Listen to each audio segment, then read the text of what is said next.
Une crêpe sur le macadam, épisode 0, jeudi 30 avril, épisode pilote, ou plutôt épisode le pilote est par terre. Voilà, donc jeudi, je suis au boulot. Je vais travailler à moto par facilité, je travaille en centre-ville. Et c'est génial de pas payer de parking, de pas avoir d'embouteillage et de pouvoir se garer tranquillement dans la cour de l'école. C'est absolument formidable. Et je repars du taf, il est 21h des poussières. Mon cours se termine à 21h, donc il devait être 21h15, quelque chose comme ça.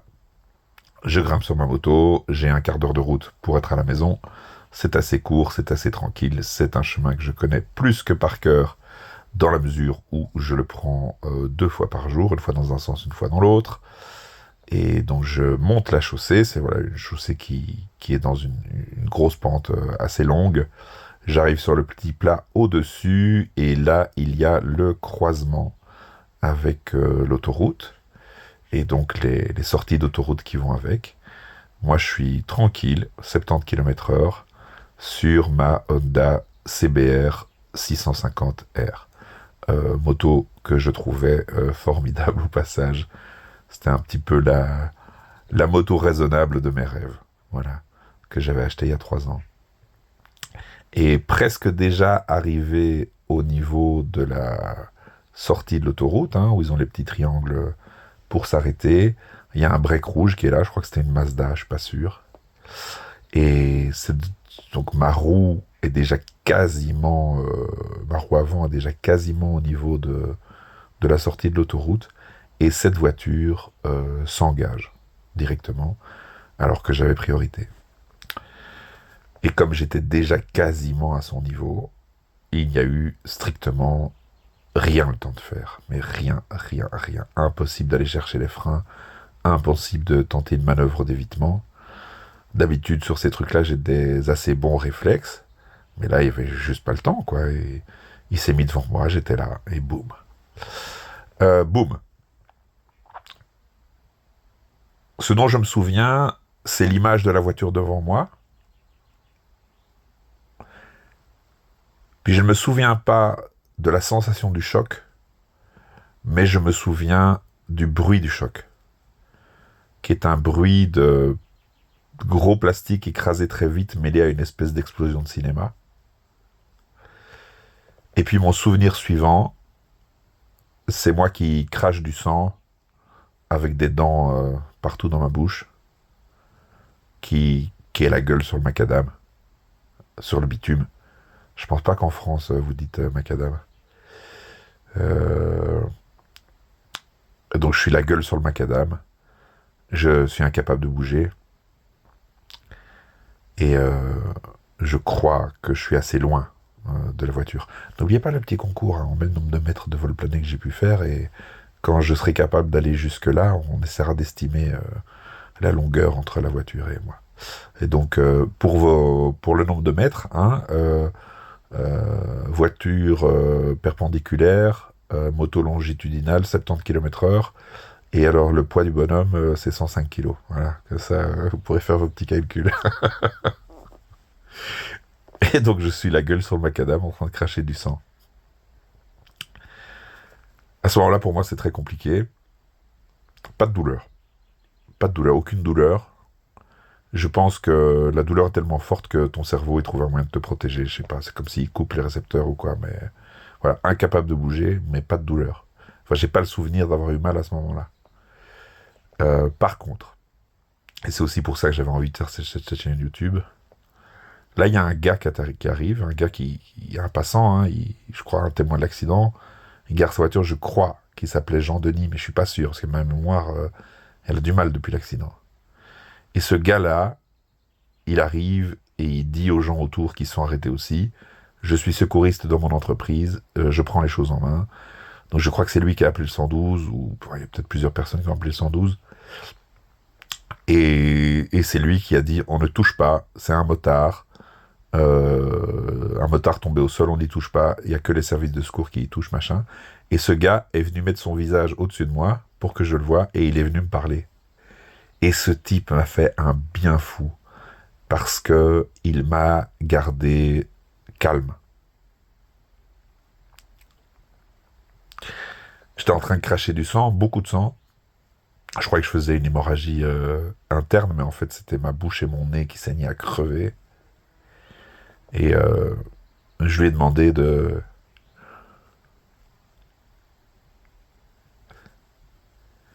Un peu comme dans les films américains, je lui ai demandé d'aller dire à mes enfants que je les aime. Et, euh, et il a eu cette phrase qui m'a fait beaucoup de bien. Il a dit Jean-Louis. Oui, mon prénom c'est Jean-Louis, mais. Il a dit Jean-Louis, je vais pas aller dire ça à tes enfants parce que tu leur diras eux-mêmes. Demain, après-demain, on sait pas, mais tu leur diras eux-mêmes. Alors, bon, ça a l'air de 3 fois rien, mais voilà, c'est des phrases qui font du bien. Et il m'a gardé calme. Et ça, c'est important parce que si j'avais bougé ou quoi, j'étais à risque de problème, quoi. Hein, et ça l'aurait pas fait. Hop là. Hop, quand on vit des trucs, ou même quand on vit pas des trucs incroyables, faut pas avoir honte de pleurer. Hein. On est des gens sensibles, hein, et c'est la sensibilité qui fait de nous des vrais êtres humains aussi. Hein. Alors, suite à ça, ben, il y a la police qui arrive. Super chouette la police. Super chouette. Ils étaient jeunes, hein, les deux policiers. Ils étaient beaucoup plus jeunes que moi, tous les deux. Je pense qu'ils devaient avoir une trentaine d'années, un policier et une policière. Très sympa, très chouette. Je suppose qu'à ce moment-là, pour eux, ça va pas être simple à faire non plus, hein, comme travail. Hein. Tu te retrouves confronté à un mec qui est dans un sale état sur le sol avec du sang partout, tout ça, tout ça. Faut gérer la circulation, il y a un tas de choses légales à faire pour déterminer les circonstances d'accident. Ça doit pas être simple. Ils ont fait leur taf. Et ils sont venus aussi me dire qu'il n'y avait pas de blessés dans la voiture. Et donc ça, c'est cool. Moi, j'étais très content qu'il n'y ait pas de blessés dans la voiture. Un blessé, ça suffit. S'il n'y en a pas d'autres, ben, c'est tant mieux. Et puis arrive très très vite l'ambulance, parce que là où j'étais tout proche de plusieurs hôpitaux. Et donc l'ambulance arrive. Le docteur, dont le prénom c'était... Ouais, je demandais leur prénom à tout le monde. Je crois que j'avais besoin d'un contact humain, quoi. De me sentir... voilà, donc les gens qui me soignaient, je leur demandais leur prénom, et on essayait de papoter, et je tutoyais tout le monde. D'habitude, je vous vois les gens, et là, je les tutoyais. Et je pense que je les tutoyais parce que tu remets ta vie dans les mains des gens, là. Et donc, t'es dans un rapport d'intimité qui est très fort, en fait. C'est peut-être des gens que je vais jamais revoir de ma vie, mais t'es dans un rapport d'intimité qui est très très fort. Et donc, le docteur Marmout m'a pris en charge, super chouette. Un gars super gentil. Et il était avec l'infirmière qui s'appelait Sophie, et qui était très très chouette aussi. J'ai un peu plaisanté avec Sophie parce que c'est le prénom de mon ex-femme. Donc elle a dit « Oh, désolé !» On rigolait, mais je m'entends bien avec mon ex-femme, hein, donc il n'y a pas de souci, mais bon, on plaisantait là-dessus. Et donc, ils mettent dans l'ambulance. Je me souviens pas du trajet dans l'ambulance. Je crois que j'ai dû être rassuré. Et voilà, je pense qu'ils ont dû me mettre un antidouleur assez puissant, un dérivé de morphine, un truc dans le genre, je sais pas. Je me souviens pas du trajet dans l'ambulance du tout. Je me souviens pas de l'arrivée aux urgences du tout. Voilà, je sais ils ont mis mon dos dans une coquille, là, vous savez, pour protéger la colonne vertébrale. Puis ils m'ont mis sur le brancard. Et enfin, tout ça, je m'en souviens pas, quoi. C'est très flou, c'est très nébuleux. Et j'ai un peu des flashs, mais c'est tout. L'arrivée à l'hôpital, non, je me souviens pas. Je me souviens pas. À l'hôpital, je me retrouve dans un coach de traumato. Et là, je crois, c'est le même docteur. Hein, c'est le docteur de l'ambulance qui a continué à s'occuper de moi. Il a commencé par m'enlever tous les morceaux de verre que j'avais dans la bouche et tous les morceaux de dents que j'avais dans la bouche. J'ai des dents cassées. Mais en fait, j'avais beaucoup de verre dans la bouche. Et donc, moi, j'ai l'impression que j'ai dû choper le pare-brise de la bagnole. J'en sais rien. Je sais même pas si c'est possible qu'un pare-brise explose comme ça. Donc, je suis pas sûr d'avoir bien compris toute la situation. Mais il a fallu me recoudre à pas mal d'endroits. Hein. Il m'a recousu à 5 endroits dans la bouche, sur la gencive, tout ça.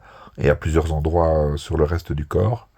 Et puis, une fois que j'avais arrêté de pisser le sang et que et que j'étais plus juste en train de me vider de mon sang, ben on est allé faire un scanner complet de tout le corps pour voir ce qu'il en était, et là on a pu être rassuré, j'ai pu être tout à fait rassuré pour la première fois, puisque là je me suis retrouvé sans hémorragie interne, et je savais que ma moelle épinière n'était pas touchée. Et donc, j'ai envie de dire, les essentiels étaient là, et donc là, j'étais rassuré. À partir de ce moment-là, je me suis dit, ok, j'ai eu de la chance. Je suis vivant, je vais voir grandir mes enfants, et j'ai la chance de ne pas me retrouver en chaise roulante, comme malheureusement c'est le cas pour beaucoup de motards qui sont accidentés. Hein. La colonne vertébrale, c'est évidemment un des endroits qui pose le plus de problèmes pour les accidents de moto. Si jamais toi, t'es un motard qui est en chaise roulante aujourd'hui, qui est hémiplégique, tétraplégique, ce genre de choses-là, toute la communauté des motards, on t'envoie nos gros bisous. Hein. Hein, on est avec toi. Parce que ça doit être très difficile à vivre. Très difficile. Donc moi, j'ai la chance que ça m'est pas arrivé, que je vais savoir marcher un jour, que je vais voir grandir mes enfants. Je suis pas mort. Hein. Je serais tombé sur le coup. C'était le coup du lapin, c'était fini. Donc voilà. Allez, on est pas mal. On est pas mal. On retourne en traumatologie. Le médecin m'explique tout ça. Et donc, je suis soulagé, je suis content. Et là, il y a ma compagne qui arrive. Alors, c'est très ennuyeux parce que je ne connaissais pas par cœur le numéro de téléphone de ma compagne. Pourquoi est-ce que je ne connaissais pas par cœur? Ben parce que j'ai l'habitude de cliquer sur son nom dans mon téléphone et boum, ça appelle et c'est tout facile. Et j'ai jamais pris la peine de l'étudier par cœur parce que j'ai jamais pensé que j'en aurais besoin à ce point-là. Du coup, ma compagne, elle n'a pas été prévenue par moi, donc elle était à la maison avec un ami qui nous attendait pour se boire une petite bière de fin de journée. Et en fait, ils m'ont cherché dans le village, ils ont pris la bagnole, ils se sont dit, il s'est pété la gueule dans un fossé. Et puis ils ont appelé le 112, et c'est le 112 qui a pu leur donner le nom de l'hôpital dans lequel j'étais, et c'est là comme ça qu'elle est arrivée à l'hosto, avec Cyril, notre ami en question. Cyril et Mathilde, mon amoureuse, elle s'appelle Mathilde, m'ont expliqué que j'étais en train de plaisanter avec les médecins, donc ça les a, semble-t-il, un petit peu rassurés. Et puis Mathilde est rentrée dans le coach pour me dire un petit coucou. Et putain, j'ai fondu en larmes. Bah bon, vous avez vu, j'ai versé une petite larme dans cette vidéo, donc je suis un type sensible, hein, vous avez vu. Et mais là, tu te dis, putain, j'aurais plus jamais la revoir. Et donc, j'ai évidemment fondu en larmes. Et j'étais très ennuyé de la situation parce que je me dis, elle a dû, elle, de son côté, à vivre, ça a dû être compliqué aussi. D'attendre, de voir l'heure qui passe, de pas voir arriver, de se dire, bon, ben, faut aller voir s'il s'est pas cassé la gueule à moto. Puis d'avoir les nouvelles du 112, arriver à l'hôpital, tout ça, c'est... Ah, pas cool, hein. Pas cool, pas cool. Puis là-dessus, on m'amène au bloc. Grosse opération du poignet. Ça, c'est le docteur Jérôme qui s'en est occupé. Il y avait d'autres docteurs avec lui qui étaient super aussi, mais je me souviens pas de leur prénom. Mais je les embrasse aussi, je les remercie aussi, et je les remercie tous, nom de Dieu. Et c'est important. Et je remercie aussi Jean-Denis, hein, qui m'a calmé au début de l'histoire. Et là, au bloc, en fait, donc mon bras... si t'imagines mon bras comme un bloc de Lego, eh ben, il faut imaginer que ma main, c'était un bloc de Lego à l'étage du dessus, quoi, hein, avec une marche. Et donc, le poignet explosé avec toutes les pièces du poignet à gauche, à droite. Donc, ce qui s'est passé, c'est que ils m'ont mis un garrot au niveau du bras, ils ont endormi le bras. Le garrot, c'est pour éviter que le sang ne continue de circuler dans le bras.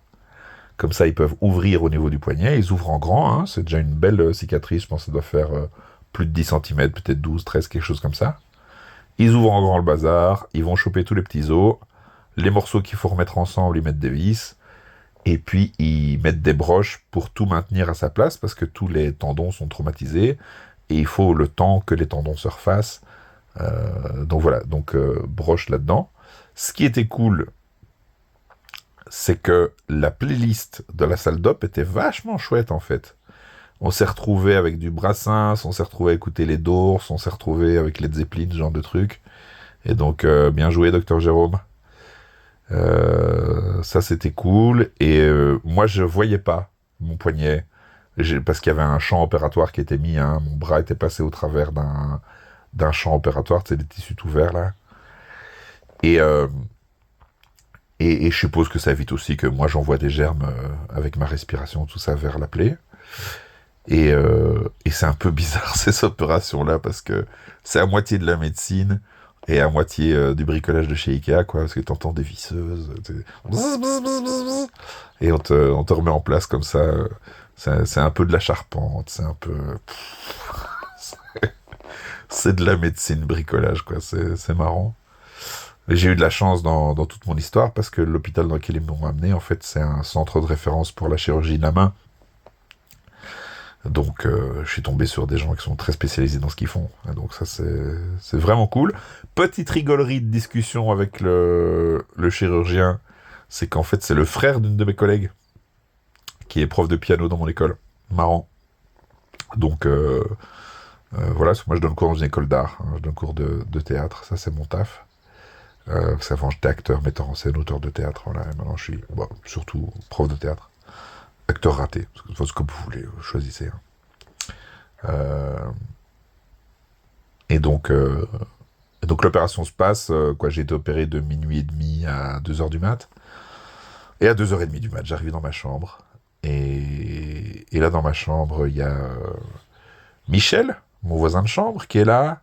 Un monsieur, la bonne soixantaine, avec une jolie moustache, qui s'était cassé la jambe en VTT. Et morphine. Et dodo. Et c'est la fin de l'histoire de l'accident. À demain pour la suite.